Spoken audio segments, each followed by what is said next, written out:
பாகிஸ்தான் பிரச்சனையை அரசியலாக்கியதே பிரதமர் மோடிதான் என்று காங்கிரஸ் பொதுச் செயலாளர் நாராயணசுவாமி குற்றம் சாட்டியுள்ளார்.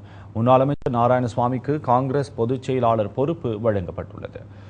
அந்த பொறுப்பு கொடுக்கப்பட்டதை அடுத்து புதுவை சேர்ந்த நாராயணசுவாமிக்கு அக்கட்சி தொண்டர்கள் வரவேற்பு கொடுத்தனர். அப்போது பேசியவர், கடந்த ஆட்சியில் பாகிஸ்தான் தாக்குதல் நடத்திய போது காங்கிரஸை குறை கூறிய நரேந்திர மோடி தற்போது இரட்டை வேடம் போடுவதாக குற்றம் சாட்டினார்.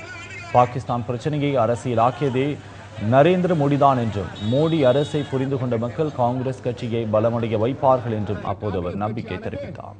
ஒரு பலமான கட்சியாக இந்திய எல்லையிலே குடியிருக்கின்ற இந்தியர்கள் பாகிஸ்தான் ராணுவத்தால் சுடப்பட்டு சுமார் 16 பேர் இறந்திருக்கிறார்கள்.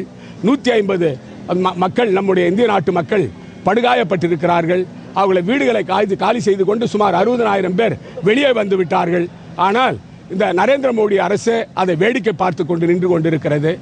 அதாவது தேர்தலுக்கு முன்பு ஒன்று, தேர்தலுக்கு பிறகு ஒன்று. இப்பொழுது சொல்லுகிறார் காங்கிரஸ் கட்சி இந்த பாகிஸ்தான் இந்தியாவை தாக்குவதை அரசியலாக்குகிறது என்று சொல்லுகிறார்.